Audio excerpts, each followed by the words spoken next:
Olá, começa agora mais um programa Em Pauta. Nessa semana o tema é muito polêmico e movimentou especialmente as redes sociais nos últimos dias. As principais operadoras de internet fixa passam agora a oferecer apenas planos com limites de dados. No novo modelo, o consumidor teria direito a um limite de uso da rede durante o mês, a famosa franquia.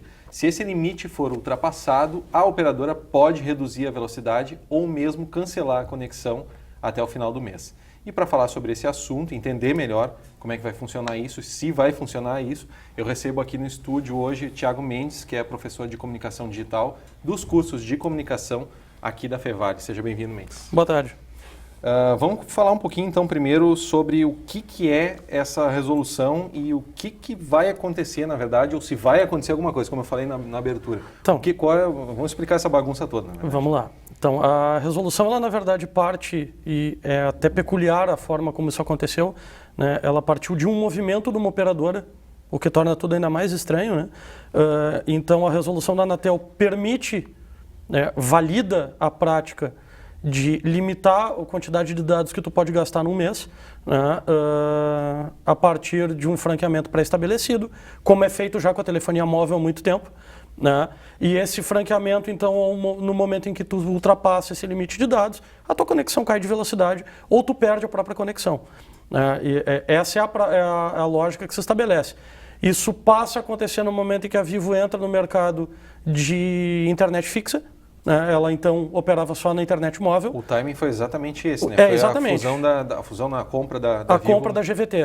Então, quando a Vivo compra a GVT, o serviço de internet fixo passa para a política da Vivo e a Vivo decide, então, que essa era uma prática que, para eles, era mais interessante, mercadologicamente falando. A Anatel vai ao encontro disso, né? Aponta nessa direção e diz, não, isso é o certo, a era da internet ilimitada tem que acabar, tem que ser terminado, o usuário tem que arcar com isso, sob pretexto de qualidade de serviço.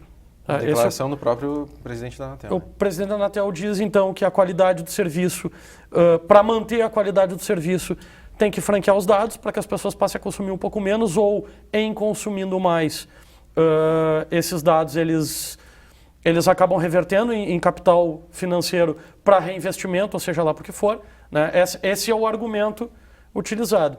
Né? E a partir daí, então, se estabelece a lógica de que, a partir de 2017, esses serviços de telefonia então, vão estar franqueados, vão ter esse tipo de franqueamento. Certo. A partir disso, o que dá para tirar aí de... O que vai acontecer, provavelmente, e o que não vai acontecer? Porque, na verdade, o que se ouviu foi que essa é uma resolução e, a partir de 2017, vai acontecer assim, mas, ao mesmo tempo, existem especialistas, e a gente está aqui justamente para falar isso hoje, dizendo que pelo Marco Civil da internet não pode ser feito isso. Eu queria que tu explicasse um pouquinho então para o telespectador o que é o Marco Civil e se ele realmente dá base para que se afirme, não, isso não pode ser feito. Certo. O Marco Civil é a Lei 12.965, né, que foi chamada, apelidada de Marco Civil, que regula as práticas de utilização da rede. Como tu pode, como tu não pode prestar serviço, envolve questões como responsabilidade por publicação de conteúdo, né? A pessoa que publica o conteúdo passa a ser responsável e não mais o provedor de conteúdo onde foi postado aquele determinado conteúdo, né? É uma das questões do Marco Civil.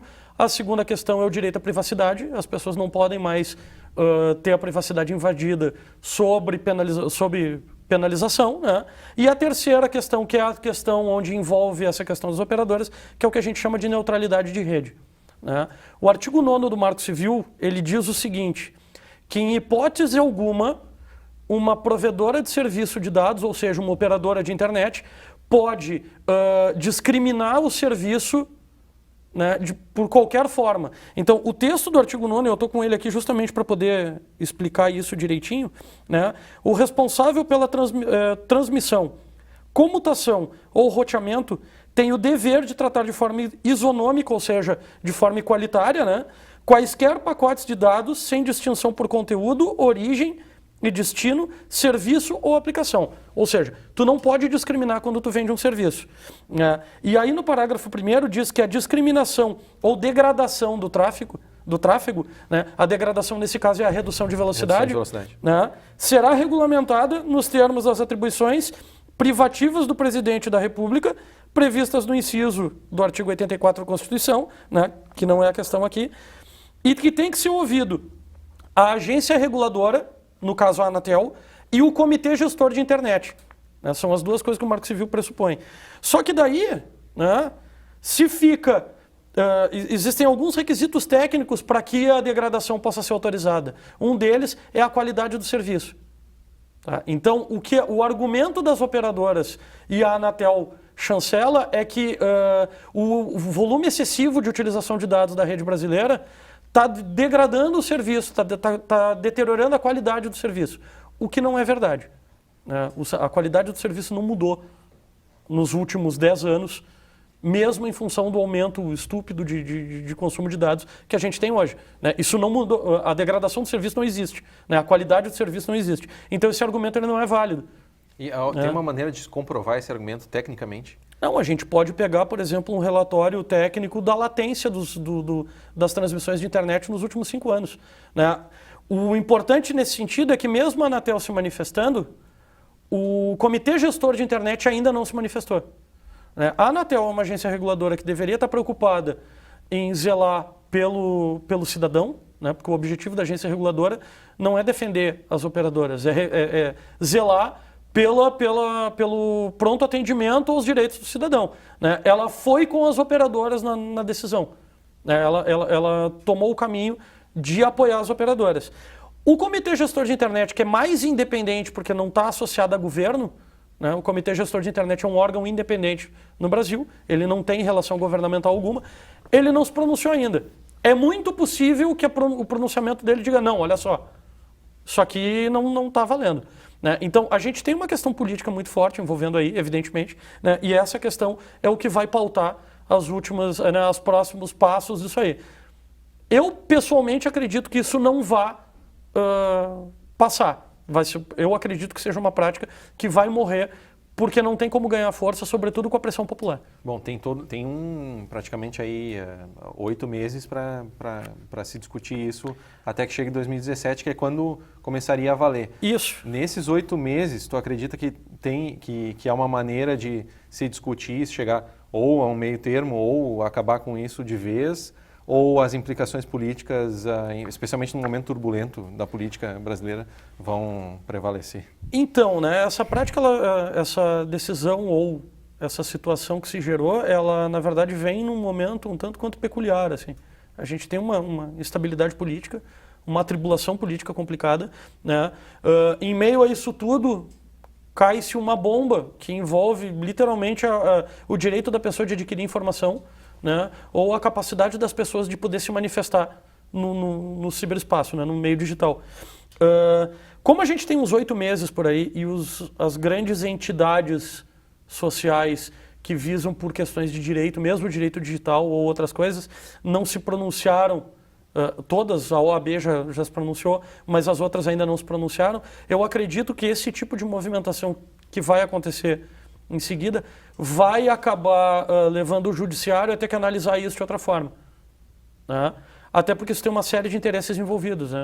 Uma das principais questões é o fato de a TV por assinatura estar perdendo uma grande quantidade de assinantes para o Netflix. E todas essas operadoras de conteúdo com internet, de certa forma, têm TV por assinatura no pacote. Né? É uma coisa que o telespectador precisa entender hoje, que a internet não é só aquela internet que a gente usa, né, para o computador, ou para o telefone, ou para esse tipo de coisa. A infraestrutura de internet ela vai operar na televisão, por exemplo. Né? Quando tu recebe uma TV a cabo em casa, de certa forma tu está recebendo internet, porque a tecnologia que usa para transmitir a TV também é usada para transmitir a internet. Então há um conflito de interesses aí, evidentemente, né? E esse conflito ele vai ficar sendo explorado até que essas entidades comecem a se manifestar e comecem a fazer a pressão social. Né? A pressão social do internauta é muito importante nesse sentido. né? Porque é uma questão né? de posição. Já está acontecendo. A gente tem uma série de manifestações, abaixo-assinados e outras questões de discussão nesse sentido, né? A própria OAB se manifestou com algum período de atraso em relação à reação popular, por questões óbvias, eles estavam verificando e estudando a questão, né? Tem que entender a matéria, e aí sim, né, eles se pronunciaram. O pronunciamento da OAB, inclusive, ele é bem contundente no que diz que, ao editar a resolução, sobretudo o pronunciamento da Anatel, né? A OAB fala da chancela da Anatel, né? Ao editar essa resolução, a Anatel nada mais fez do que informar as telefônicas o que elas deveriam fazer para explorar ainda mais o cidadão. Essa é a postura do Cláudio Lamac, lá, que é o presidente da OAB. É uma declaração forte. É uma declaração bastante contundente, né? A resolução editada fere o Marco Civil da Internet e o Código de Defesa do Consumidor. Então ele vai nas duas direções, né?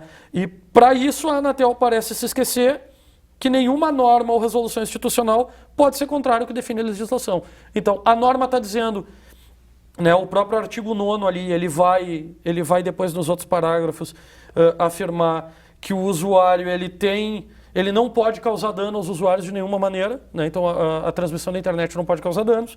Ela tem uma série de outras questões, por exemplo, de agir com proporcionalidade e com transparência, e isso não está sendo feito, né? Isso está bastante nebuloso. Assim.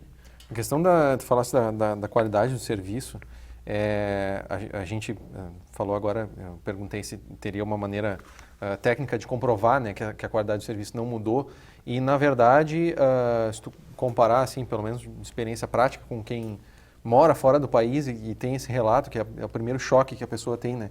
Quando sai do Brasil e vai para qualquer outro país, é verdade. É a qualidade da conexão e a rapidez com que se conecta à internet, se faz qualquer coisa na internet. E também o preço, né? Isso. Essa é uma questão bem interessante, porque a primeira coisa que se falou do usuário comum, né, nas redes sociais, o comentário aqui, o burburinho, né, é de quanto que se ia gastar mais nesse esquema de franquia por uma internet que não melhoraria provavelmente a qualidade do serviço.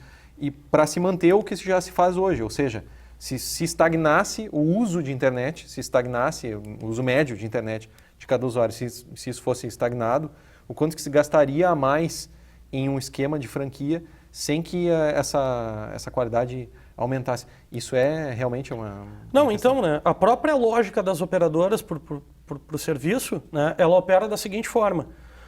Ok, o consumo de internet está exagerado, né, nós precisamos fazer mecanismos que reduzam um pouco esse consumo, ou pelo menos remunere a operadora da forma adequada, né, porque tem gente consumindo demais. No entanto, a internet do Brasil é a segunda internet mais cara do mundo. Né, ela só perde para a internet argentina, né, que tem o custo mais elevado no mundo hoje de serviços praticados.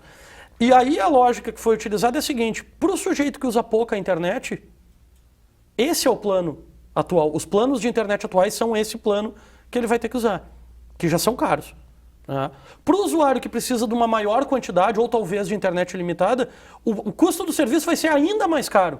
Então talvez a gente assuma a liderança no ranking de custo de internet por conta desse tipo de prática. Ao invés de tu baratear para o usuário que usa pouco, tu está encarecendo para o usuário que usa muito. Ou seja, tu não está protegendo o cidadão ou criando formas racionais de melhorar o consumo para quem só utiliza, por exemplo, navegação em sites e não usa Netflix ou game, né, online ou qualquer coisa desse tipo. Então, essa é a lógica que não faz sentido.